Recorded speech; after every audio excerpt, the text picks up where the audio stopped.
네, 오늘 본문은 요한복음 14장 7절에서 11절입니다. 오늘 본문 요한복음 14장 7절에서 11절입니다. 예, 다 함께 읽도록 하겠습니다. 너희가 나를 알았더라면 내 아버지도 알았으리로다. 이제부터는 너희가 그를 알았고 또 보았느니라. 빌립이 이르되 주여 아버지를 우리에게 보여주옵소서. 그리하면 족하겠나이다. 예수께서 이르시되 빌립아 내가 이렇게 오래 너희와 함께 있으되 내가 나를 알지 못하느냐. 나를 본 자는 아버지를 보았거늘 어찌하여 아버지를 보이라 하느냐. 내가 아버지 안에 거하고 아버지는 내 안에 계신 것을 내가 믿지 아니하느냐. 내가 너희에게 이르는 말은 스스로 하는 것이 아니라 아버지께서 내 안에 계셔서 그의 일을 하시는 것이라. 내가 아버지 안에 거하고 아버지께서 내 안에 계심을 믿으라. 그렇지 못하겠거든 행하는 그 일로 말미암아 나를 믿으라. 아멘. 네, 다 함께 기도하시겠습니다. 아버지 하나님, 오늘도 귀한 하나님의 말씀 저희들을 나눌 수 있게 하여 주심 감사합니다. 나눔 속에 오직 성령께서 함께 하여 주시어서 예수님만 드러나게 하시고 우리가 하나님을 더 알 수 있는 은혜 가득한 시간 되게 하여 주시옵소서. 예수님 이름으로 기도드립니다. 아멘. 예. 예, 우리가 앞서 지난 2주 동안 예수님께서 가시는 곳 그리고 또 그곳으로 가는 길에 대해서 이야기를 나누었습니다. 예수님은 많은 혼란에 빠져 있는 제자들에게 먼저 가실 곳이 있다고 하셨죠. 그리고 14장 1절 6절을 통해서 예수님이 가시는 곳은 아버지의 집이고 그 아버지의 집에 새로운 거처를 준비하실 것이라고 제자들에게 말씀을 하셨습니다. 자, 그리고 아버지 집으로 가는 그 길은 바로 예수님 자신이고요. 예수님 외에 어떠한 길도 하나님께서는 주시지 않으셨음을 분명히 말씀하셨습니다. 도마는 제자 중에 하나인 도마는 우리들이 인류의 역사를 통해서 해결되지 않은 질문을 던지죠. 우리는 어디로 가야 하고 그 길은 어디에 있습니까? 라는 질문을 하게 되죠. 도마를 비롯한 제자들의 비극은 자신들이 3년 넘게 동행하면서 섬겨온 예수님이 바로 그 질문에 대한 답이다라는 것을 알지 못했다는 사실이죠. 이제 예수님께서 자신의 사명을 완수할 십자가의 길로 가고자 하시는 이 결정적인 순간에 그들은 여전히 눈이 가리운 채로 자신들은 지금 어디로 가고 있는지 그리고 그곳에 가기 위해 어느 길로 가야 하는지 몰라서 아주 당황하고 있는 것이죠. 지난주에도 말씀을 드렸지만 이것은 현대 교인들의 모습과도 그렇게 다르지 않다라고 생각이 듭니다. 모태신앙으로 태어나서 평생 기독교 가정에서 믿음을 가지고 살아왔다고 자부하지만 사실 인생의 결정적인 순간마다 그들은 예수를 따라가는 것이 아니고 자신들이 생각하기에 가장 좋은 길을 선택하고 또 그 길로 가는 것을 반복을 하죠. 그리고 하나님이 자신의 결정과 가는 길에 도움이 되기를 기도를 하죠. 자신들의 판단과 자신들의 지혜에 모든 근거를 두면서도 하나님의 뜻을 따라간다라는 말을 참 쉽게 하는 것이 현실입니다.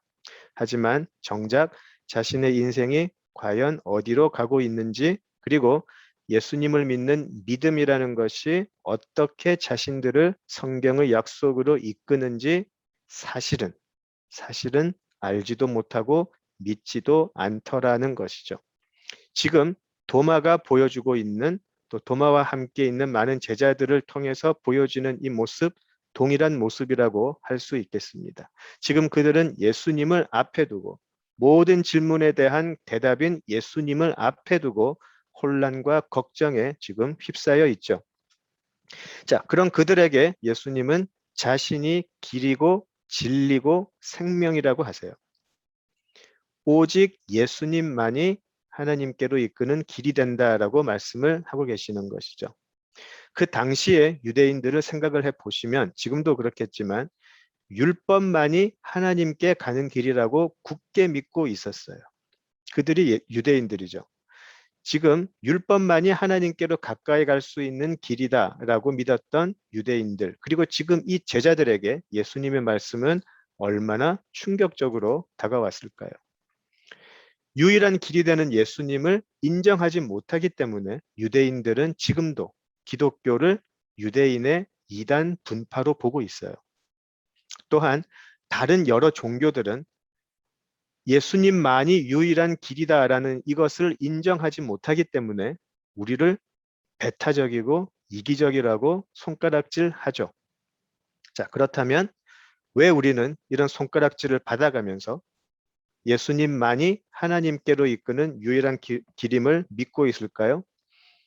우리도 좀 멋있게 다른 종교들과도 진리를 공유하고 또 존경을 받을 수 있는 길이 있는데 왜 그것을 애써 부인하고 예수님만이 유일한 길이며 유일한 생명이며 예수님만이 유일한 하나님께로 이끄는 그 길임을 주장하고 있을까요?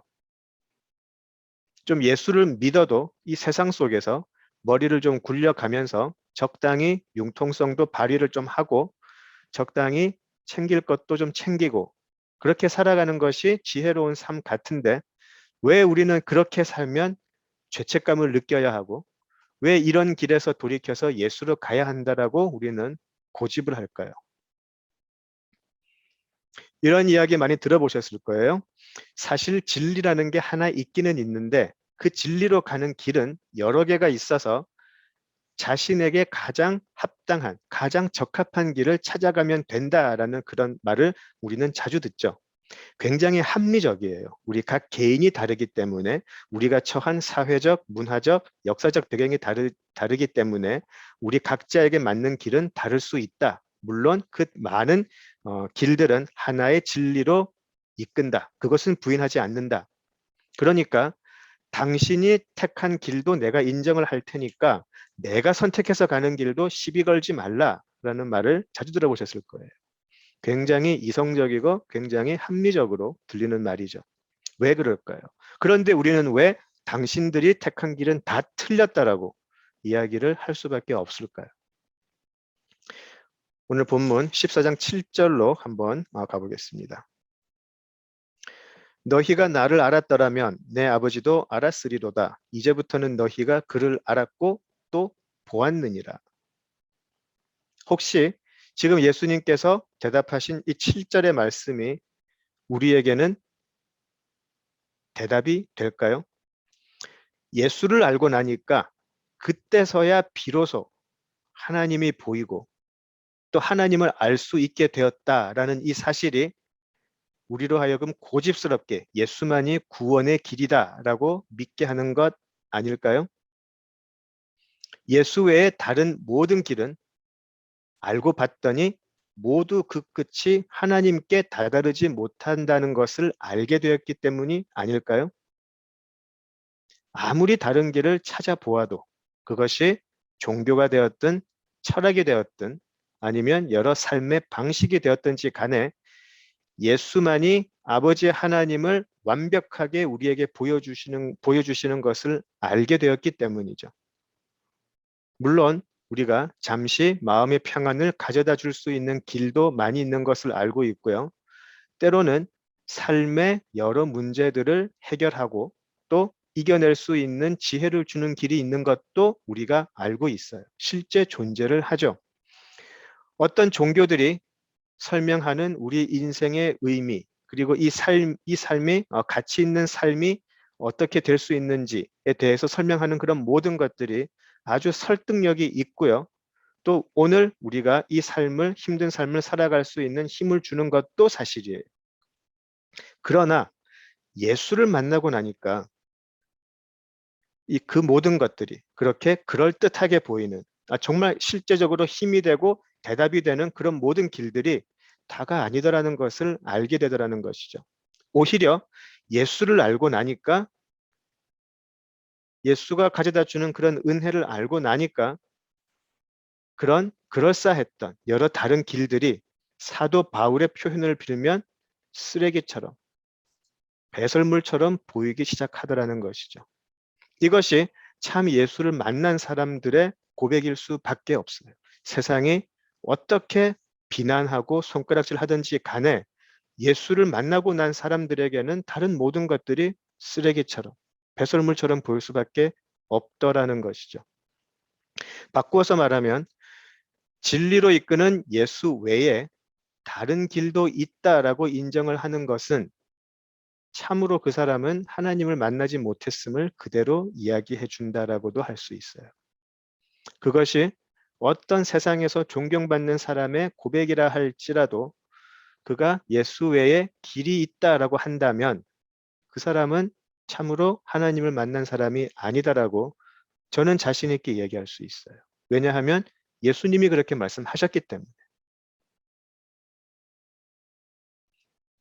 종교계에서 심지어는 교계에서도 그렇게 말하는 지도자들을 보았어요.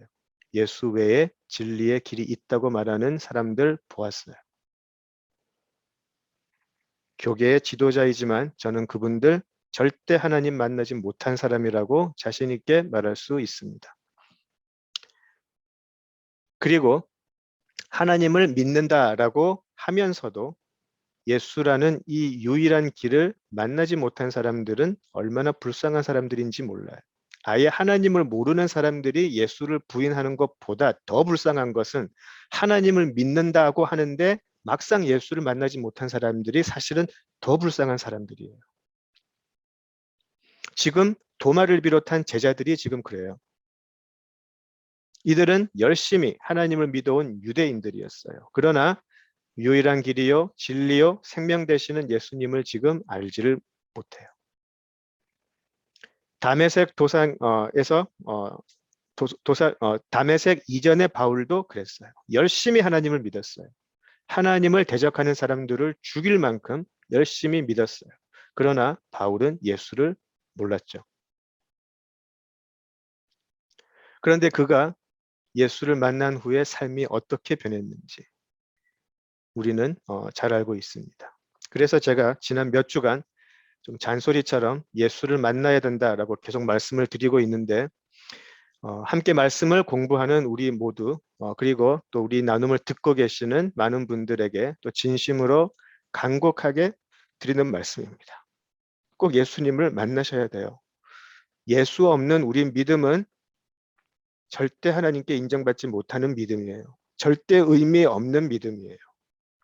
절대로 이것을 잔소리로 듣지 마시고 꼭 예수님을 만나면 좋겠습니다. 계속해서 7절을 보겠습니다.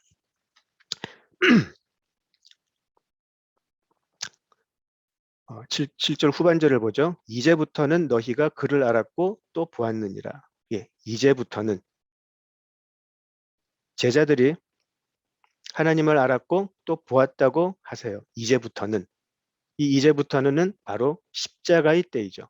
십자가의 대속이 완성이 되면 이제 그 오랜 세월 기다려왔던 하나님과 우리 사이의 관계가 이제 화목의 관계로 회복이 되죠. 하나님을 이제 볼 수 있는 때예요.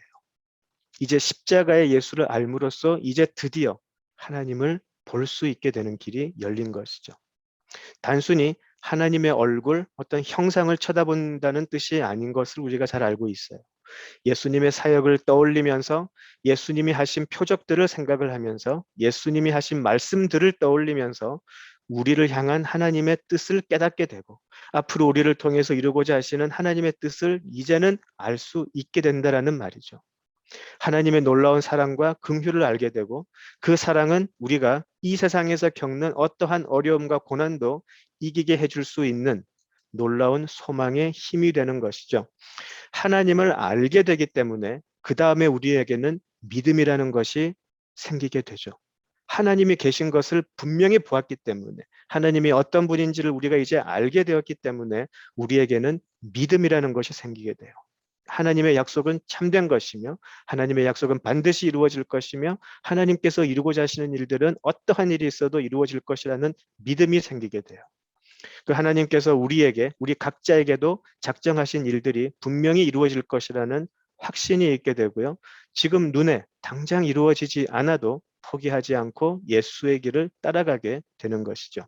그래서 바라는 것들의 실상 그리고 보이지 않는 것들의 증거인 믿음이 우리에게 생기게 되죠.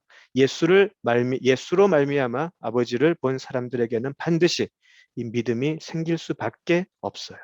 보았기 때문에, 만났기 때문에. 자, 그렇지만 그 예수의 길에 들어가서 그 길을 끝까지 간다는 건 쉽지가 않아요. 그래서 우리에게는 그 믿음이라는 것이 중요한 것이죠. 마태복음 7장 13절, 14절을 보시면 예수님께서 그렇게 말씀을 하세요. 예수라는 길만이 하나님으로 가는 유일한 길이기 때문에 당연히 그 길로 가는 사람들이 많을 것 같지만 실상은 그렇지 않다. 생명으로 인도하는 길이지만 우리가 보기에는 불편할 거다, 힘들 거다. 그래서 오히려 찾는 사람이 없을 거다라고 이야기하세요. 오직 예수를 만난 사람들만이 그 길을 불편하고 그 길을 힘든 길이라 보지 않고 생명의 길이다라고 볼 수 있게 돼요. 그렇지 않은 자들은 예수를 따라가는 길, 생명의 길로 보지 않죠. 지금 성경이 우리에게 지금 보여주는 것은 예수님을 진정으로 만나서 아버지를 보는 사람들이 있고 예수를 만나지 못해서 아버지를 만나지 못하는 사람들도 있다. 이들이 공존한다라는 것이죠. 그래서 예수님을 다 따르고 있다라고 생각을 해요. 그러나 그들이 밟고 있는 길은 다를 수 있다라는 거죠. 다 예수를 믿고 다 하나님을 따른다라고 말은 하지만 실제 그들이 가는 길은 다를 수 있다라고 이야기를 해요. 자, 8절에서 빌립이 또 질문을 하죠. 주여 아버지를 우리에게 보여주옵소서. 그리하면 족하겠나이다. 어쩌면 지금 이 빌립이 한 질문은 신앙을 가진 사람이라면 누구나 가질 수 있는 질문이다라고 생각이 돼요. 하나님이 계신 것을 보여주시면 이제 더 이상의 혼란도 없을 것이고 의심도 없을 것이고 당연히 걱정과 근심도 없을 것이니까 족하겠죠. 하나님의 계심을 하나님을 우리 눈앞에 보여달라라고 하는 질문. 우리도 늘 이 질문을 하죠. 하나님의 영광을 보여주십시오. 하나님의 살아계심을 지금 제 눈앞에서 보여주십시오. 하나님이 지금 저와 함께 하심을 증거로 보여주십시오. 이런 기도를 많이 하죠. 모세도 출애굽기 33장에서 이런 기도를 했었죠.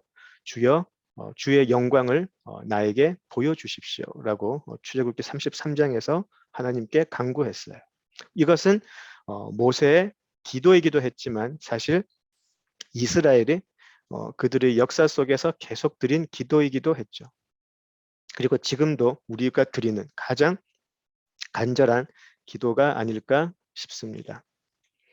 하나님의 살아계심, 그리고 지금 여기 그 살아계신 하나님이 나와 함께 하신다라는 그 증거보다 더 확실한 것이 어디 있겠어요? 우리 삶의 여러 문제들과 또 두려움들 앞에서 하나님의 살아계심, 하나님의 참되심, 그리고 나와 함께 하심. 그것만 우리가 알 수 있다면 사실 우리에게 모든 문제는 사라지는 것 아닐까요? 자, 이런 우리가 하나님께 드리는 이 질문에 대한 또 간구에 대한 예수님의 대답은 사실 꾸중에 가까워요. 왜냐하면 구절을 보실까요? 빌립아, 내가 이렇게 오래 너희와 함께 있으되 내가 나를 알지 못하느냐?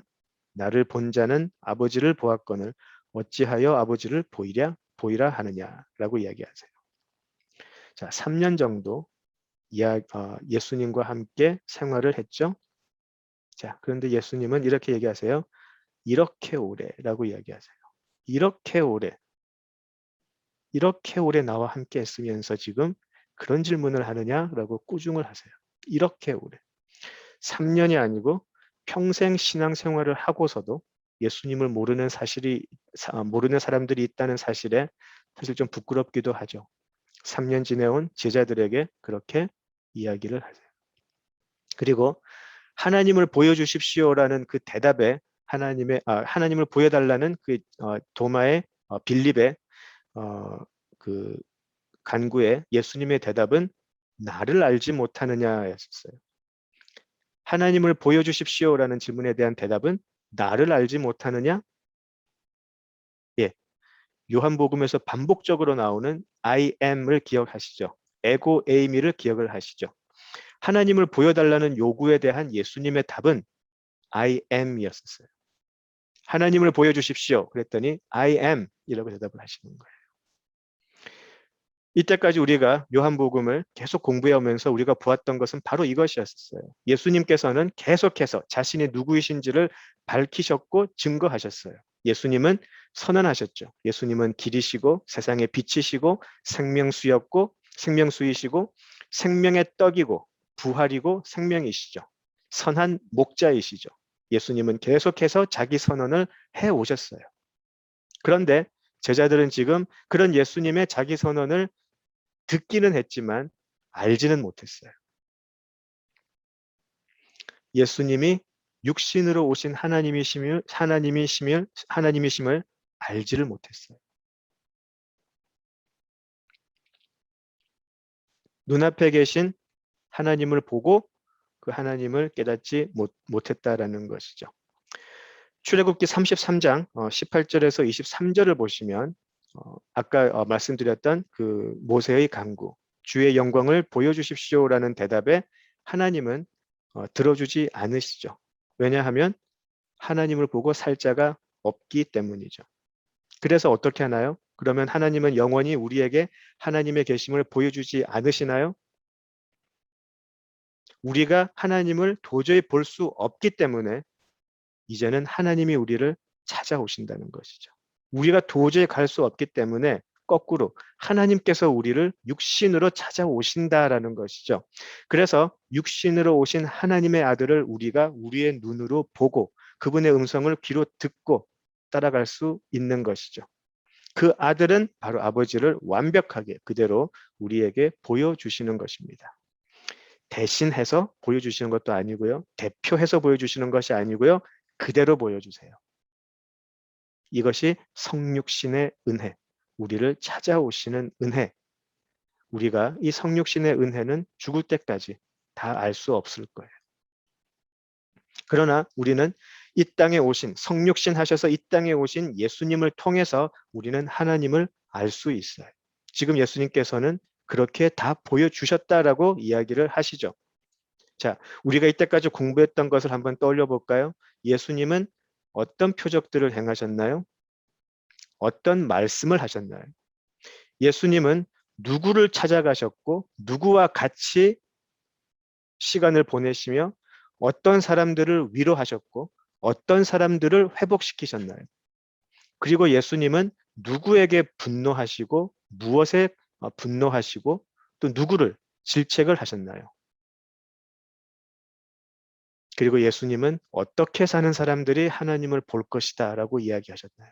어떻게 사는 사람들이 하나님의 위로를 받을 것이다 라고 이야기를 하셨나요? 우리가 이 예수님의 말씀과 표적과 모든 사역의 내용을 본다면 우리는 그리고 그것을 통해서 우리가 예수님을 통해서 하나님을 알 수 있다면 사실 우리들의 삶에 우리들의 신앙의 모습은 정말 많이 바뀌어야 되지 않을까 싶어요. 정말 우리가 예수님을 통해서 하나님을 보게 된다면 예수님은 하나님의 사랑, 하나님의 긍휼, 하나님의 공의 이런 모든 것들을 그대로 보여주셨어요. 요한복음 1장 다시 가볼까요? 앞으로 요한복음 1장에서 요한은 이렇게 이야기를 합니다. 요한복음 1장 18절을 한번 읽어보시겠습니다. 요한복음 1장 18절입니다. 본래 하나님을 본 사람이 없으되 아버지 품속에 있는 독생하신 하나님이 나타내셨느니라. 아멘. 예, 아버지 하나님이 우리에게 자신을 드러내신 것이 독생하신 하나님이라고 분명히 이야기를 했어요. 이것이 요한복음의 시작이에요. 예수님은 요한복음 1장 1절에 태초의 말씀이기도 했지만 또한 18절에 아버지 품속에 있는 독생하신 하나님이세요. 이것이 요한복음을 통틀어서 요한이 보여주고 싶어 했던, 증거하고 싶어 했던 메시지이죠. 아버지 품속에 있는 독생하신 하나님, 바로 예수 그리스도라는 것이죠. 빌립도, 도마도, 베드로도 또 다른 제자들도 예수님이 독생하신 하나님이라는 것을 알지도 못했고 보지도 못했어요. 그 독생하신 하나님을 알지도 못하고 보지도 못했기 때문에 사실은 그들은 하나님을 제대로 알 수도 없었고 볼 수도 없었고 믿을 수도 없었다라는 것이죠. 그래서 예수님께서 말씀하신 이렇게 오래 3년이라는 시간이 사실 무색해지는 시간이에요. 독생하신 하나님을 바로 눈앞에 두고 3년이나 함께 생활을 했으면서 지금 하나님을 보여달라고 하고 있으니까요. 성전을 허물면서 사흘 안에 다시 세우겠다라고 하신 예수님을 보면서 그들은 무슨 생각을 했을까요? 오병이어 현장에서 그들은 예수님을 어떻게 생각하기 시작했을까요? 하필이면 세리와 문둥병자 같은 사람들을 굳이 찾아가셔서 그들과 함께 시간 보내는 예수님을 예수님을 보면서 그들은 어떤 생각을 했을까요? 굳이 사마리아까지 가셔서 이름 없는 한 여인을 찾아가시는 예수님의 행동을 그들은 어떻게 평가했을까요? 또한 예수님께서 하신 여러 가지 비유들, 산상수훈을 들으면서 그들은 무엇을 깨달았을까요? 예수님은 끊임없이 자신이 누구인지를 드러내셨지만 결국 제자들마저도 예수님이 누구인지를 알지 못했어요. 독생하신 하나님이 예수님이라는 것을 알아보았다면 이미 예수님을 통해서 하나님을 보았을 텐데 이런 질문을 하지 않았을 텐데 말이죠. 우리가 감당할 수 없기 때문에 우리는 하나님을 보고 살 수 없기 때문에 자신이 육신의 몸을 타고 들어오신 하나님의 사랑을 그들이 알게 되었을 텐데 말이죠. 우리는 어떨까요? 제자들 탓할 거 없죠? 우리는 도저히 하나님을 볼 수 없는 자리에 우리는 도저히 하나님을 볼 수 있는 자리에 갈 자격이 없음을 우리는 알고 있나요? 독생하신 하나님께서 그래서 나 때문에 이 땅에 오셨음을 우리는 감격을 하고 있나요? 바로 저와 여러분 때문에, 바로 우리 때문에. 우리가 신앙생활을 하면서 이 부분을 너무나 당연하게 생각을 하는 것 같아요. 너무나 이것을 그냥 받아들이고 있는 것 같아요. 사실 이 사실은요, 말이 되지 않죠. 도저히 말이 되지 않아요. 복음은 말이 되지 않는 거예요. 말이 되지 않는 복음을 우리는 받아들이는 것이죠. 그래서 그것을 모르는 사람들은 이 복음을 거부할 수밖에 없어요. 거짓말이다, 가짜다, 위조한 거다. 그런데 참 신기한 게 있어요. 이 말이 되지 않는 복음 때문에 인생이 변하는 사람들이 있어요. 이 말도 안 되는 복음이 지금까지 우리가 인생에서 추구해왔던 우리가 인생에서 추구하고 살아왔던 여러 가지 공로들, 탑들을 무너뜨리죠. 이 복음, 말도 안 되는 복음이. 그래도 괜찮다라고 하는 사람들이 있어요. 내가 이 세상에서 추구하고 쌓아왔던 모든 것들이 무너져도 괜찮다라고 하는 사람들이 있어요. 이 복음 때문에. 그들은 예수님을 만나고 예수님과의 만남 속에서 하나님을 경험한 사람들이죠. 그 하나님의 자녀가 되는 은혜를 입게 된 자들이죠. 예수님으로 인해서 우리가 하나님을 보게 되었음을 감사하고 감격할 수 있는 우리가 되면 좋겠어요. 하나님을 볼 수 없는 우리를 위해서 육신으로 오셔서 우리로 하여금 하나님을 볼 수 있게 해주신 그 은혜와 사랑을 진정으로 깨달았으면 좋겠습니다. 성경을 통해서 그리고 성령을 통해서 우리에게 알려주시는 예수님, 그리고 그 예수님을 통해서 지금 역사하시는 하나님의 은혜에 감격해야 하는 우리들이에요. 그런데 우리는 지금 너무나 자주 우리와 함께 하시는 하나님에 대한 증거를, 우리와 함께 하시는 하나님의 역사하심을 선한 목자이신 예수님에게서 찾지 않고 자꾸 엉뚱한 곳에서 찾으려고 해요. 내 욕심이 이루어지는 것에서부터, 내 소원이 성취되는 것에서 하나님이 나와 함께 하심을 찾으려고 하는 경우가 얼마나 많은지 모르겠어요. 우리가 하나님의 사랑을 보여달라고 할 때, 우리가 하나님의 살아계심을 보여달라고 할 때, 그리고 모세처럼 하나님의 영광을 보여달라고 할 때 하나님의 대답은 늘 동일한 대답이에요. 그 대답은 한 가지밖에 없어요. 예수 그리스도. 우리에게는 이 대답 하나면 충분한 것이죠. 예수 그리스도. 우리 10장 다시 본문 돌아와서 14장 10절 11절을 계속 보시겠습니다. 내가 아버지 안에 거하고 아버지는 내 안에 계신 것을 내가 믿지 아니하느냐. 내가 너희에게 이르는 말은 스스로 하는 것이 아니라 아버지께서 내 안에 계셔서 그의 일을 하시는 것이라. 내가 아버지 안에 거하고 아버지께서 내 안에 계심을 믿으라. 그렇지 못하겠거든 행하는 그 일로 말미암아 나를 믿으라. 예, 이 10절과 11절은 아버지와 아들의 상호 내재라고 하는 좀 많이 어렵죠. 많이 어렵고 또 우리 어떤 그 이성으로는 이해하기가 좀 어려운 또 수긍하기가 어려운 개념이 나오게 돼요. 그리고 여기서 그치는 것이 아니고 이제 반복해서 지금 아버지와 아들의 상호 내재에 관해서 계속해서 나오게 될 거예요. 그리고 이 아버지와 아들의 상호 내재의 관계 속에 이제 성령이 들어가시죠. 그리고 우리는 그것을 삼위일체라고 하는데 그 관계에 이제 그 삼위일체의 관계 속에 교회를 초청해 주시는 그런 기도가 또 예수님의 기도가 되죠. 우리는 이 삼위일체의 영광에 이 교회가 초청을 받게 돼요. 물론 우리가 하나님이 되는 것은 아니지만 그 놀라운 삼위일체 하나님의 관계 속에 우리가 참여할 수 있는 영광을 누리게 되는 것이죠. 매우 난해한 개념이기도 하지만 사실은 이것은 우리 신앙의 핵심이 되기도 해요. 앞으로 또 계속 우리가 요한복음을 공부하면서 이 부분에 대해서 조금 더 자세하게 나눌 수 있으면 좋겠습니다. 한 번에 이야기를 다 하기는 조금 어렵지 않을까 싶어요. 중요한 것은 이건 것 같아요. 우리가 진정으로 하나님을 만났는지를 판단할 수 있는 것은 우리 삶을 이끄는 주체가 더 이상 나의 생각, 나의 판단이 아니고 오직 예수님이라는 것을 인정하는 것. 진정으로 그분의 이끄심에 따라가는지의 여부가 아닐까 싶어요. 내 삶의 주권이 여전히 나에게 있는지 아니면 예수님에게 있는지는 사실은 우리 각자가 너무나 잘 알고 있어요. 예수님의 주권을 인정하고 그 인정을 따라가는 자들만이 하나님을 아는 자들이고 믿는 자들이라고 할 수 있지 않을까 싶어요.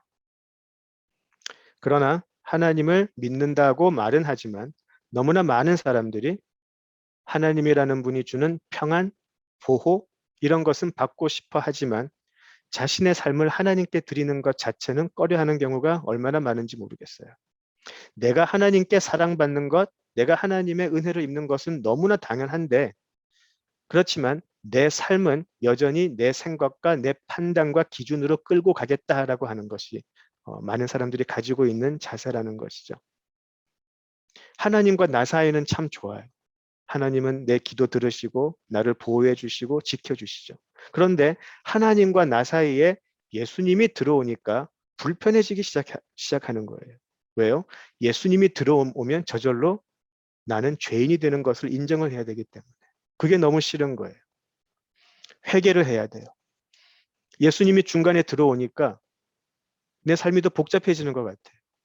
회개하라 그러죠. 예수님 가르침대로 살라 그러죠. 하나님을 의지하고 이 삶을 사는 거 좋은데 이거 너무 힘들게 내 삶을 만들어버리는 것 같아요. 그래서 현대 많은 교회들이 점점 죄에 관한 설교를 하지 않기 시작해요. 십자가는 예수님이 걸어가신 대속의 길이 아니라 평화, 그냥 듣기 좋은 평화의 상징이 되어버렸어요. 불편한 이야기는 빼고 예수 없는 하나님의 은혜만 설교하기 시작하죠. 그리고 사람들에게 위안을 주려고 해요.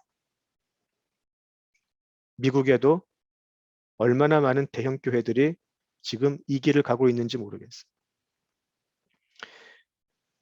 이런 경우에는 우리가 그들이 예수님 안에 계시는 하나님 또 하나님 안에 계신 예수님을 만났다라고 하지 못하죠.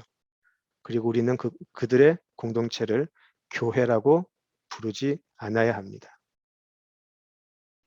이런 모습으로 예수님 없이 하나님만 믿는 교인들이 얼마나 많이 있는지 몰라요. 그리스도 없는 그리스도교를 믿는 사람들. 근데 곰곰이 생각을 해보시면 예수님 없이 하나님 믿는다는 것이 얼마나 쉬운지 아세요? 예수님만 없으면 골치 아픈 죄, 대속, 거듭남 이런 것들 없어도 돼요. 늘 나를 잘 살게 만들어주는 마음 좋은 하나님만 있으면 돼요.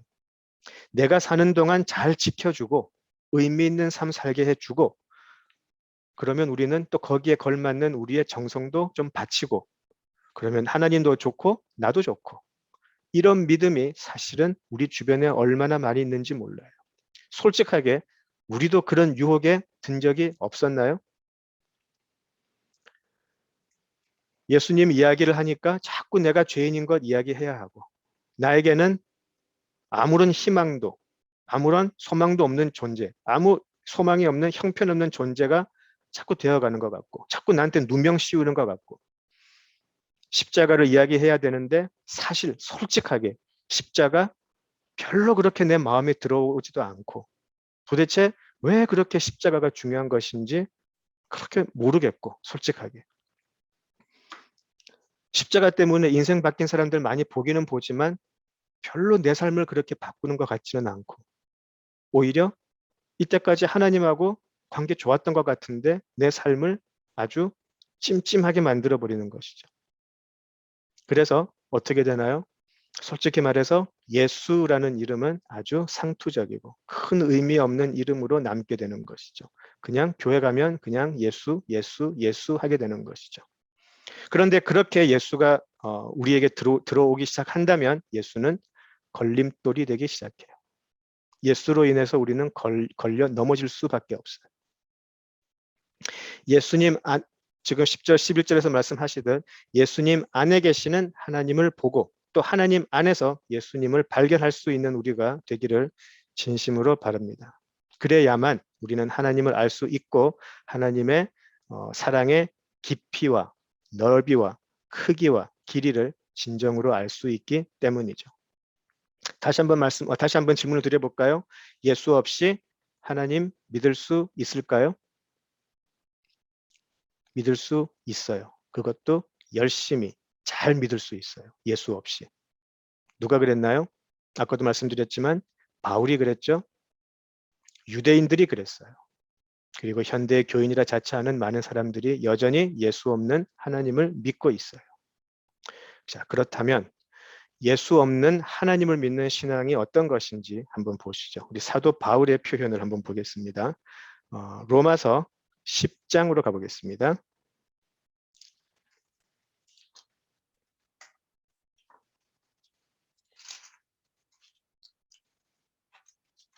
네, 로마서 10장 1절에서 4절 한번 보시죠.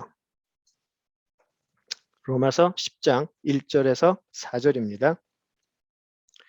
형제들아, 내 마음에 원하는 바와 하나님께 구하는 바는 이스라엘을 위함이니 곧 그들로 구원을 받게 함이라. 내가 증언하노니 그들이 하나님께 열심히 있으나 올바른 지식을 따른 것이 아니니라. 하나님의 의를 모르고 자기 의를 세우려고 힘써 하나님의 의에 복종하지 아니하였느니라.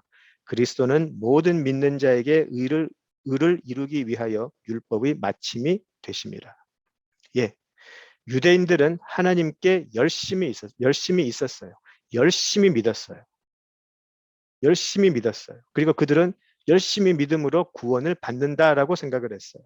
그렇지만 사도 바울은 아니다라고 이야기를 하죠. 왜냐하면 너희들이 열심히 믿었을지언정 사도 바울은 너희들은 올바른 지식을 따른 것이 아니다라고 이야기를 해요. 너희들은 열심은 있었지만 올바른 지식을 따른 것이 아니다. 그래서 너희들의 그 열심은 올바른 지식을 가지고 한 것이 아니기 때문에 오히려 너희들의 삶은 힘을 써서 열심히 하나님의 의에 복종하지 않는 삶을 산 것이다라고 이야기를 해요. 유대인들에게 얼마나 괘씸한 이야기겠어요. 그들이 이단으로 보았고 한때가 아니죠. 지금도 그렇죠. 이단으로 보았고 그들이 도저히 인정할 수 없는 예수가 오히려 유일한 길이다라고 이야기를 하고 있어요. 율법의 마침이 된다라고 이야기를 하고 있어요. 오직 예수만이 구원에 이르게 한다라는 것이죠. 바로 하나님의 의, 예수 그리스도만이 구원에 이르게 한다라는 것이죠. 그래서 로마서 10장 9절 10절 보시면 우리가 너무나 잘 알고 있죠. 9절 10절 내가 만일 내 입으로 예수를 주로 시인하며 또 하나님께서 그를 죽은 자 가운데서 살리신 것을 내 마음에 믿으면 구원을 받으리라. 사람이 마음으로 믿어 의에 이르고 입으로 시인하여 구원에 이르느니라. 이렇게 이야기를 해요. 단순히 우리가 예수를 내 구주로 영접합니다 말을 하는 그런 입의 시인이 아니에요. 너무나 많은 분들이 이렇게 쉽게 이야기를 하는데요. 지금 이 편지는 유대인들에게 주고 있어요. 유대인들에게 하는 말이에요. 지금 유대인이 예수가 내 주입니다라고 시인을 한다면 이 사람은 그 순간부터 자기 삶의 모든 안전, 평안, 보호를 포기해야 돼요. 이것을 고백하는 그 순간 이 사람은 자기를 이때까지 보호해주던 공동체에서 버림받게 되고요. 로마의 핍박 속으로 스스로 들어가게 되는 것이죠. 그렇지만 예수는 나의 유일한 구원이다라는 것을 인정한다라는 것이죠. 그래도 예수를 믿겠다라는 것이에요. 그래도 예수만이 하나님이시고 나의 주인이다라고 고백한다는 것이죠. 그래서 예수 없는 하나님을 믿는 신앙 열심히 믿을 수는 있어도 그것은 올바른 지식을 따른 것이 아니기 때문에 오히려 하나님 앞에서는 열심히 불순종의 삶을 사는 것밖에 되지 않는다라고 성경이 분명하게 이야기를 하고 있어요. 예수 없이 하나님 믿을 수 있어요. 그러나 그 삶은, 그 믿음은 불순종일 뿐이라는 것이죠. 예수라는 이름, 교회 생활 웬만히 하면 누구나 부르고 또 많은 사람들이 나는 예수를 알아, 나는 예수를 주로 시인했어 라고 생각을 해요. 그러나 그것이 우리의 고백이 진짜인지 아닌지는 누가 제일 잘 알까요? 사탄이 제일 잘 알아요. 왜냐하면 사탄은 예수를 너무 잘 알고 있기 때문에. 사탄은 예수를 너무 잘 알고 있기 때문에 그 예수와 관계 있는 자 없는 자도 기가 막히게 사탄은 귀신처럼 구별을 해요. 우리 사도행전 19장 한번 가보실까요? 사도행전 19장 한번 가보시죠. 잘 알고 계시는 내용인데요. 사도행전 19장 11절에서 16절 한번 보시죠. 사도행전 19장 11절에서 16절입니다. 사도행전 19장 11절에서 16절입니다. 심지어 사람들이 11절부터 볼게요. 하나님이 바울의 손으로 놀라운 능력을 행하게 하시니 심지어 사람들이 바울의 몸에서 손수건이나 앞치마를 가져다가 병든 사람에게 얹으면 그 병이 떠나고 악귀도 나가더라. 이에 돌아다니며 마술하는 어떤 유대인들이 시험 삼아 악귀 들린 자들에게 주 예수의 이름을 불러 말하되 내가 바울이 전파하는 예수를 의지하여 너희에게 명하노라 하더라. 유대의 한 제사장 스게와의 7 아들도 이 일을 행하더니 악귀가 대답하여 이르되 내가 예수도 알고 바울도 알거니와 너희는 누구냐 하며 악귀 들린 사람이 그들에게 뛰어올라 눌러 이기니 그들이 상하여 벗은 몸으로 그 집에서 도망하는지라. 예. 예수 이름을 시인하고 인정한다라는 것, 입으로만 한다라고 하는 것 능력이 없어요. 예수 이름을 아는 것 자체는 사탄도 잘 알고 있어요. 그런데 사탄도 보고 우리가 그 믿음이 헛된 것을 알면 사탄도 웃는다라는 것이죠. 너무나 우스꽝스러운 모습이 되어버려요.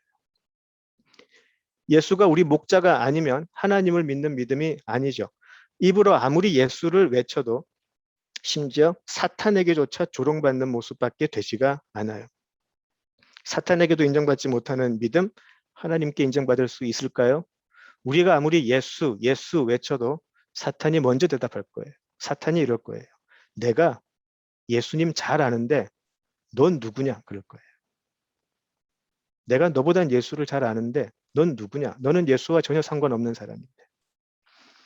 예수를 아는 지식이 올바른 지식이고 예수를 모신 삶이 하나님의 자녀 되는 삶이죠. 예수님과의 만남 없이 하나님을 믿는다는 착각 속에 살지 않아야 하겠습니다. 오늘 정리를 할까요? 오늘 어쩌면 모든 분들이 너무나 잘 알고 있는 내용 제가 좀 길게 또 장황하게 이야기한 것은 아닌지 모르겠어요. 당연히 오랜 신앙생활을 통해서 예수를 알아왔고 또 따라가시는 거 잘 알고 있어요. 자, 그러나 예수의 이야기는 절대 지루하거나 또 당연시 되어서는 안 된다라고 생각을 해요. 예수님 자체가 복음이기 때문에. 그리고 그 복음은 결코 우리에게 지루할 수 없는 새로운 내용일 수밖에 없기 때문이죠. 또 한편으로는 너무나 많은 교회들이, 너무나 많은 공동체들이 예수 없는 기독교를 가르치고 있고요. 너무나 많은 교인들이 예수 없는 편한 믿음을 가지려고 하기 때문에 사실은 답답함이 자꾸 커져가는 것 같아요. 예수님 없는 프로그램들, 예수님 없는 이벤트들, 그런 것들이 왜 이렇게 교회들에 가득한지 모르겠어요. 예수님이 없이, 예수님을 제대로 알지 못한 채 신앙생활을 하는 사람들이 너무 많아서 좀 마음이 많이 답답한 것 같아요. 창조주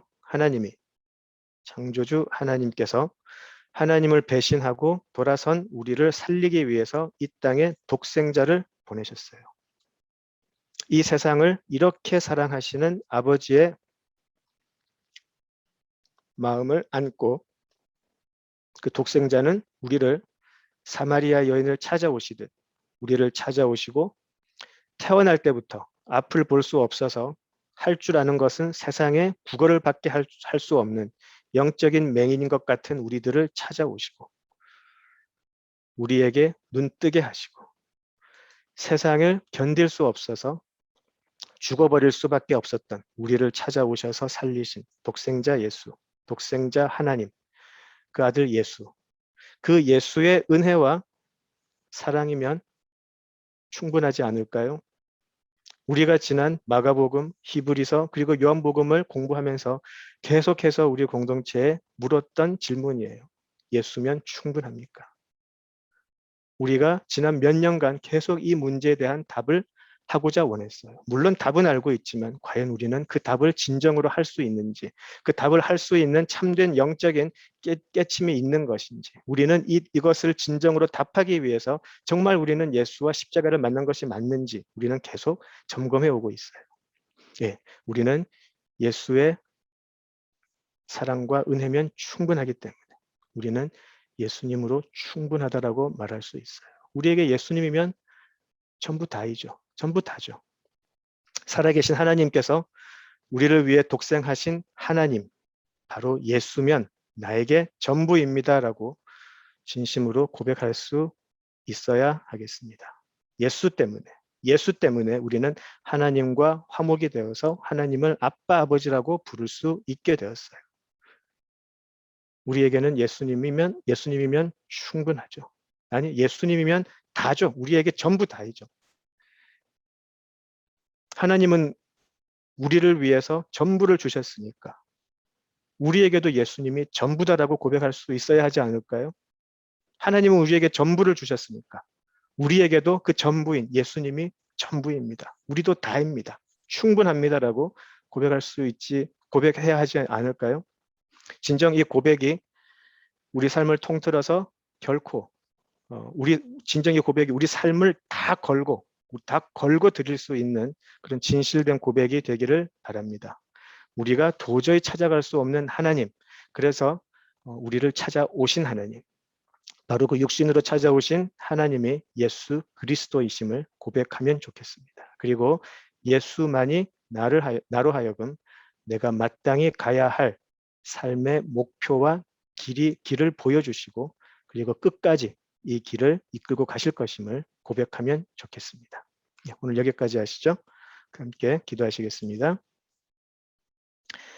아버지 하나님, 저희들에게 독생하신 하나님을 보내셔서 우리로 하여금 그분의 음성을 듣고 그분의 인도하심을 따라갈 수 있게 해주심을 감사합니다.